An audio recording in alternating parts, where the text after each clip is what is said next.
Festus Keyamo fìyà jẹ Wasiu Ayinde K1 the ultimate. Ṣé ò ṣe èrè? Ṣé wèrè ò ṣe é?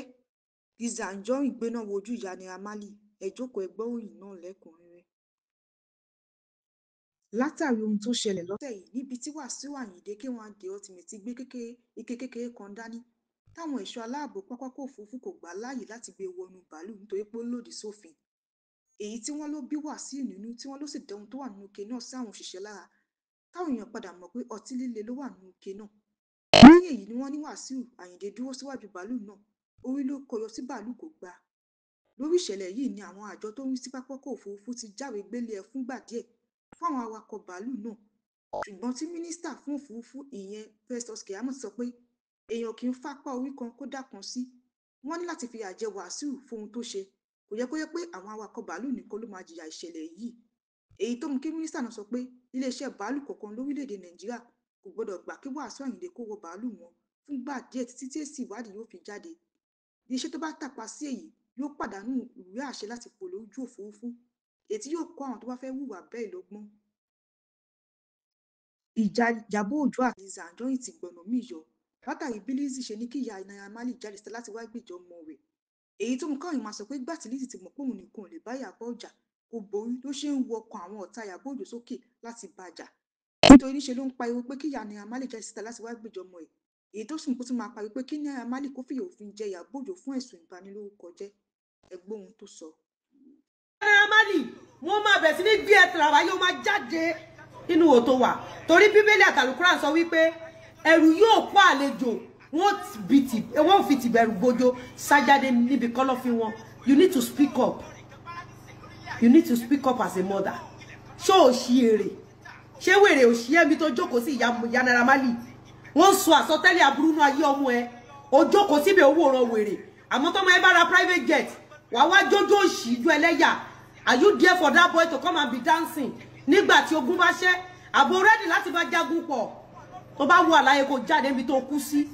Mo rò pé ó ń ṣí èrè.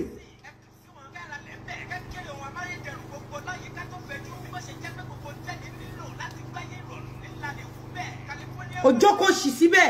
Irú Ìyábọ̀ irú olórí burúkú aṣẹ́wó, olòṣì ọmọ ọ̀rànkíran, olórí burúkú ọmọ àtòbò jẹun, ọmọ òfò ọmọ àdánù. Ó wá mú ẹrù oṣù mẹ́sàn-án ẹ̀, ó wá ń fi ẹ́pò fọ́ lójú ẹ̀mí ẹ̀. Ó ya wèrè ṣá. Ibo lànà bí ti sọ fún wa wípé kó gbógun tì wá. Kó wá lọ máa kírun márùn-ún àbó ya wèrè. Ká ló ń kírun fún? Àbó ṣí èrè. Ẹ filẹ̀. Mo no ìyá Mohbad sọ níjọ́ kan pé Jósí ó dẹ̀ wọ́kọ́ ló ní Mohbad wọ́kọ́ ló ní Mohbad. Ibẹ̀ lèmi ti fura wípé gbogbo wọn ti ṣe DNA. Ìyá Mohbad gan jáde ó tàbí ọbẹ̀. Ìyá Mohbad ní lárí ju ìyá Naira Marley lọ náà.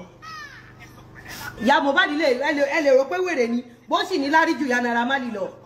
Ìyá Mohbad mọ̀ pé nǹkan tó wà ńlẹ̀ kò jẹ́ ní ìwò torí bọ̀. So wá jókòó ṣì síbi kan tó bá wà láyé tó bá sí láyé tó kọ́ ló ń forí jókòó ọ̀run ká mọ̀ kó sí láyé ká bẹ́ẹ̀ ṣiṣẹ́ oṣù mẹ́sàn-án ẹ̀.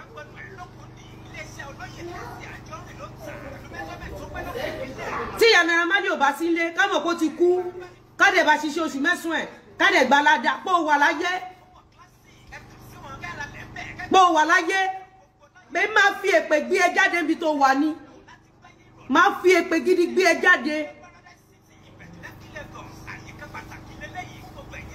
Abẹ́ ìṣe èrè lórí bí ni. Ọjọ́ tí Naira Marley ti ń pawó. Ẹ̀yin ẹbí òfò, ẹ̀yin ẹbí òṣì tó fi owó yẹn bọ́ ibo lẹ wà. Abẹ́ rò pé Naira Marley ló máa ń pè pé èmi tó jókòó ìwọ̀n òbí yàrá yẹ anybody dákò pè mí kò nídìí owó. Èpè ni máa fi sìn yá ẹ̀. Torí orí tó ń rún mi nínú oyún. Wọ́n rún mi mọ́ ẹbí mọ́ tán. Wọ́n rún mi láti bí ọdún 6 ọdún 7. Olórí burúkú yàrá yẹ anybody ò dá sí. Wàá wá pè mí pé wo ẹbí mi kan máa fi pè sìn yá ẹ̀ ni. Máa fi èpè sìn yá ẹ̀. Bẹ́ẹ̀ ni mo sọ. Orí mi tó ń rún mi. Èmi nìkan ni mo dá fèsì ẹ̀. Ọ̀rọ̀ social media wọ́n sì jogun owó lọ. Ṣé bógun owó àjọ̀nú máa gbówó fún ẹ lóru á máa lọ ni. According to Yorùbá script. Àwọn eléyà jáde fún ẹ láàárọ̀, lọ́sàn-án, lálẹ́, lóru. Tó bá ń sùn àwọn ló máa rí. Wọ́n tún máa ṣògùn sí ẹ. Wọ́n máa gbé padà rẹ̀.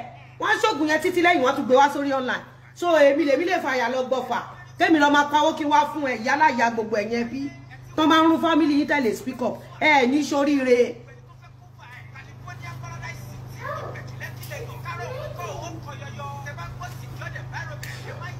ẹ̀yin ìyá òfò, ẹ̀yin ẹbí òfò, ẹ̀yin bàbá ẹ̀sìn tí àwọn ọmọ yín máa rí ìṣòro tẹ́ máa dákẹ́ ẹ̀ ní jẹun ọmọ.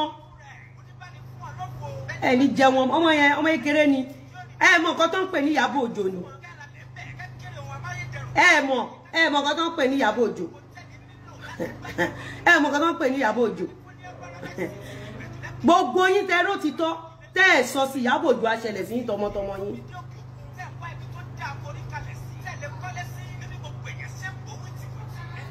Kí lórí burúkú tí Naira Marley ń ṣe behind?